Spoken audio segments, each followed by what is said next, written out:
Hello friend, welcome back my YouTube channel Roshni की पाठशाला। हम देख रहे थे प्रोटीन और सॉरी विटामिन्स और पोषण। ठीक है, विटामिन्स और पोषण का ये थर्ड पार्ट है। अगर आपने प्रीवियस क्लासेस नहीं देखा है तो जाकर घटना चक्र वाले प्लेलिस्ट में जाकर देखिएगा। उसमें चैप्टर वाइज आपको क्लासेस देखने को मिलेंगे जो कि प्रीवियस ईयर क्वेश्चन में यानी कि एग्जाम में पूछे गए क्वेश्चन का एक सेट है जो कि आपके आगामी परीक्षाओं के लिए काफी महत्वपूर्ण है। सारे जो क्वेश्चन है इंपॉर्टेंट है, उससे क्वेश्चन पूछे जाएंगे। ठीक है, टॉपिक वाइज क्वेश्चन आपको प्रोवाइड किया जा रहा है जो कि आपके लिए काफी महत्वपूर्ण है। ठीक है, अगर आप एग्जाम में अच्छा नंबर पाना चाहते हैं तो प्लीज सारे क्वेश्चन को जो है आप रटम रटाया याद करते हैं तो इससे क्वेश्चन आपका नहीं छूटेगा साइंस से संबंधित। ठीक है, तो साइंस से संबंधित आपको स्ट्रॉन्ग करना है। ठीक है, तो आप जो है सारे जो क्लासेस हैं उसके सारे क्वेश्चन को आप रट लीजिए, आपके लिए काफी अच्छा होगा। ठीक है, तो चलिए आज का पहला क्वेश्चन हम देख लेते हैं।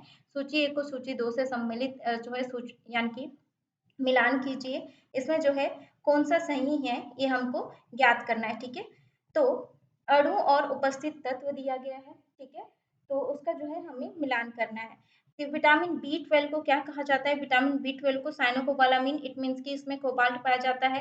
हीमोग्लोबिन जो है उसमें आयरन उपस्थित होता है यानी कि लोहा। क्लोरोफिल में मैग्नीशियम उपस्थित होता है, जबकि पीतल जो है वो कॉपर ठीक है इसमें पाया जाता है। ठीक है, तो इसका राइट आंसर क्या हो जाएगा? दो चार, दो चार एक तीन। ठीक है, दो चार एक तीन, दो चार एक तीन किस में है? ऑप्शन ए में है। नेक्स्ट क्वेश्चन हम देख लेते हैं। सूची एक को सूची दो से सम्मिलित कीजिए। इसमें जो है अणु और उपस्थित धातु दिया गया है।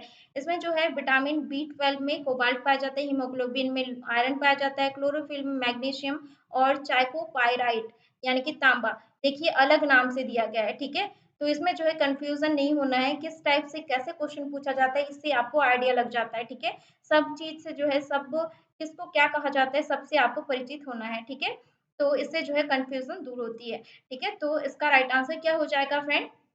इसका राइट आंसर हो जाएगा ऑप्शन ए। नेक्स्ट क्वेश्चन हम देख लेते हैं। सूची एक को सूची दो से जो है सम्मिलित कीजिए और कुट की सहायता से इसमें जो है आंसर देना है। ठीक है, तो इसमें जो है केमिकल नाम देखने को मिल रहे हैं आपको।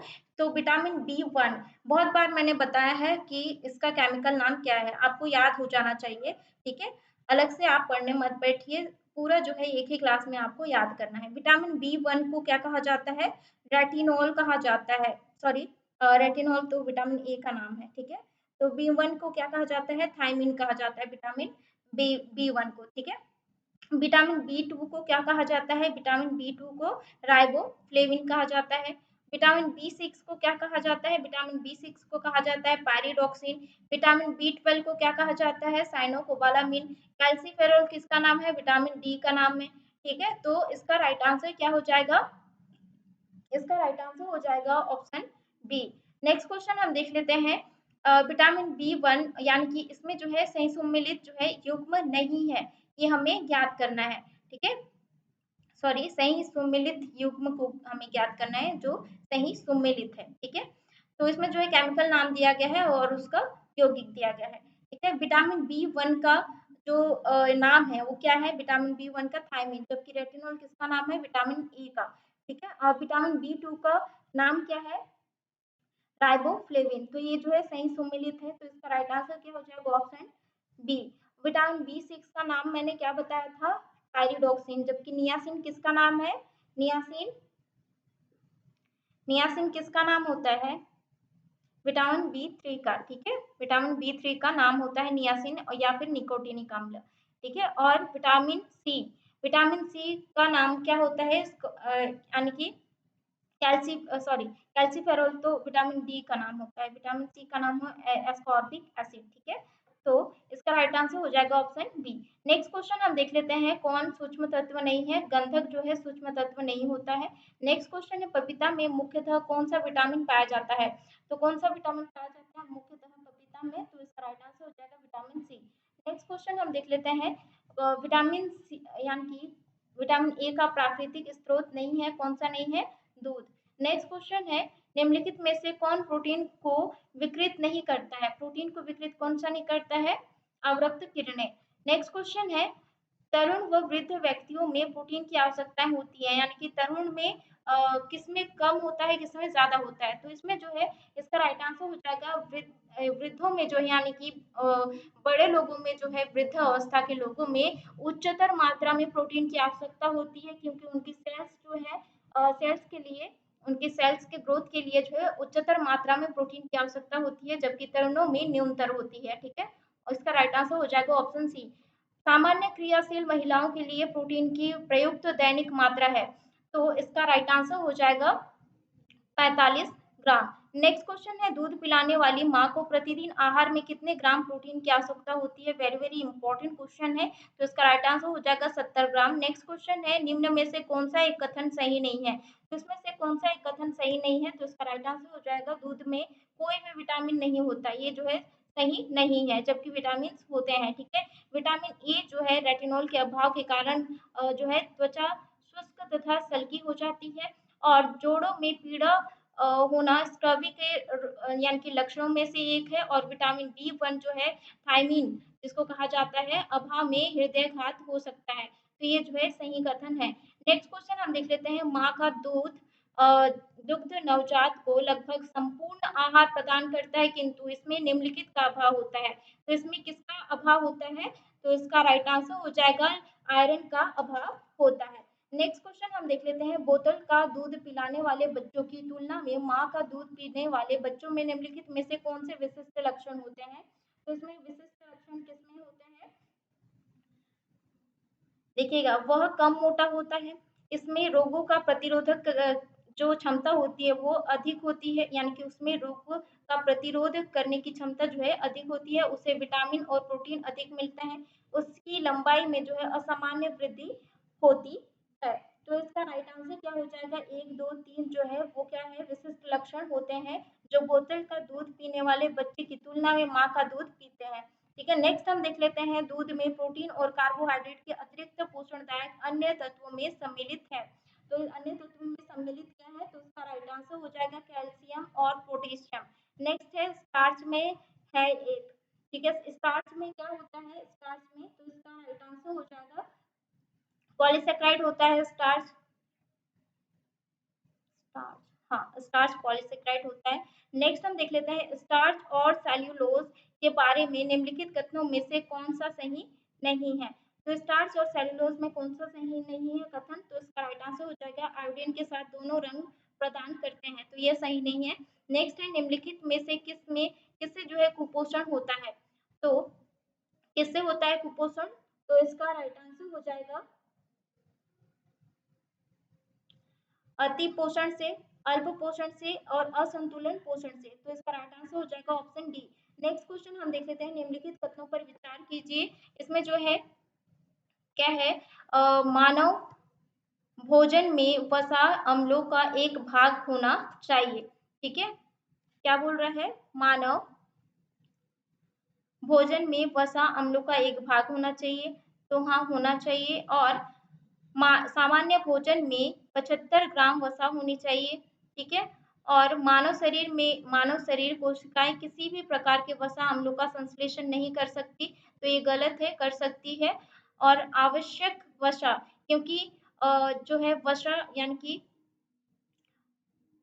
जो हमारे में जो है ऑयल पोर्स होते हैं, ठीक है, तो वो जो है क्या करती है, वो संश्लेषित करती है, ठीक है, बनाती है। और आवश्यक वसा अम्लों की अनुपस्थिति से न्यूनतम रोग उत्पन्न होते हैं, तो ये होती है। ठीक है, तो वसा भी जो है हमारे बॉडी के लिए जो है इम्पोर्टेंट होते हैं कुछ मात्रा में। ठीक है, तो इसका राइट आंसर क्या हो जाएगा friend? Option b.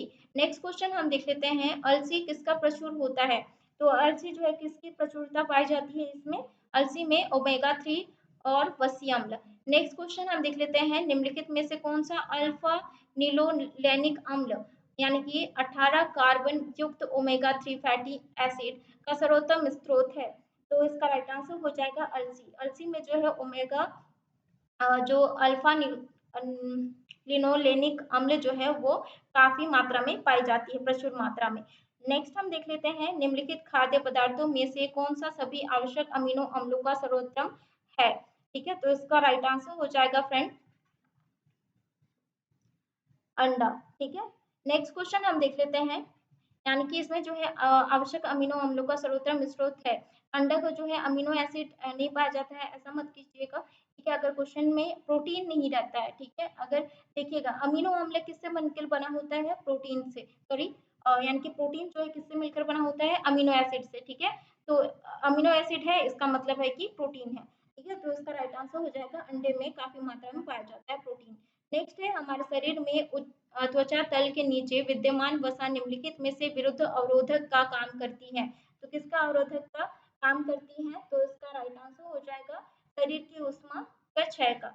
Next question हम देख लेते हैं, निम्नलिखित में से किसके चयापचय प्रक्रम से अधिकतम ऊर्जा मिलती है?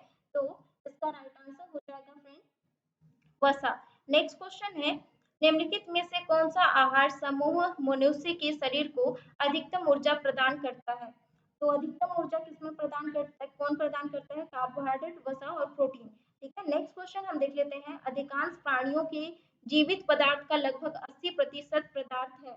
80% पदार्थ किसका होता है? प्रोटीन का। नेक्स्ट क्वेश्चन है, चिकित्सकीय परामर्श देते हैं कि हमें अपना भोजन जो है वनस्पति घी की अपेक्षा तेल में बनाना चाहिए, क्योंकि क्यों बनाना चाहिए? तो इसका राइट आंसर हो जाएगा तेल में असंतृप्त वसाएं होती हैं इसलिए। और कौन सा वनस्पति तेल हृदय रोगियों के लिए उपयुक्त है? तो कौन सा वनस्पति तेल जो है हृदय रोगियों के लिए उपयुक्त होता है? तो इसका राइट आंसर हो जाएगा फ्रेंड सूरजमुखी का तेल। नेक्स्ट क्वेश्चन हम देख लेते हैं, अन्य पशुओं के मांस की तुलना में मछली का उपभोग स्वास्थ्यकर माना जाता है क्योंकि मछली में होता है। तो मछली में क्या पाया जाता है? तो इसका राइट आंसर हो जाएगा बहु असंतृप्त वसा अम्ल पाया जाता है। नेक्स्ट है, मानव स्वास्थ्य के लिए ट्रांस वसा सामान्यतः हानिकारक समझा जाता है क्योंकि यह स्तर कम करता है। तो किसका स्तर स्तर कम करता है? HDL का, ठीक है? नेक्स्ट हम देख लेते हैं, कोलेस्ट्रॉल निम्नलिखित में से क्या है? तो कोलेस्ट्रॉल निम्नलिखित में से क्या होता है फ्रेंड? तो इसका राइट आंसर हो जाएगा स्टेरॉइड का, ठीक है? नेक्स्ट हम देख लेते हैं, कोलेस्ट्रॉल है, तो कोलेस्ट्रॉल क्या होता है? कोलेस्ट्रॉल, तो इसका राइट आंसर हो जाएगा जंतु वसा में उपस्थित वसीय अल्कोहल होता है। नेक्स्ट क्वेश्चन है, कोलेस्ट्रॉल का सामान्य स्तर संबंधित होता है। तो कोलेस्ट्रॉल का सामान्य स्तर जो है असामान्य स्तर संबंधित किससे होता है? तो इसका राइट आंसर हो जाएगा धमनियों का कठोर हो जाना। धमनियां जो है कोलेस्ट्रॉल की कमी से जो है क्या होता है? वो कठोर हो जाता है। नेक्स्ट क्वेश्चन हम देख लेते हैं, ट्राइग्लिसराइड क्या है? तो ट्राइग्लिसराइड जो है क्या है? तो इसका राइट आंसर हो जाएगा वो जो है एक वसा है, ठीक है? तो एक था विटामिन और पोषण से संबंधित पूरा जो क्वेश्चन है, MCQ question, previous year question जो है वो कंप्लीट हो गया आज, ठीक है? अगर आपने नहीं देखा है प्रीवियस क्लासेस, आप जाकर जरूर देख लीजिएगा और सारे क्वेश्चन जो है आप सॉल्व करते हैं तो इससे एक भी क्वेश्चन आता है तो आप जो है एक भी क्वेश्चन आपको छूटेगा नहीं। पूरा टॉपिक वाइज जो है आपको क्वेश्चन प्रोवाइड किया जा रहा है, तो आप जो है जरूर पढ़िएगा, सारे क्वेश्चन के आंसर आप नोट्स बनाइएगा, वन लाइनर क्वेश्चन आंसर, ठीक है? और सभी को जो है रट्टा मारेंगे तो आपका एग्जाम जाहिर सी बात है अच्छा ही जाएगा, ठीक है? तो प्लीज वीडियो को जरूर लाइक कीजिए और ज्यादा से ज्यादा शेयर कीजिए, और नेक्स्ट चैप्टर में हम देखने वाले हैं श्वसन तंत्र से संबंधित इंपॉर्टेंट क्वेश्चन आंसर, जो कि चैप्टर 10वां है, ठीक है? तो मिलते हैं नेक्स्ट वीडियो में।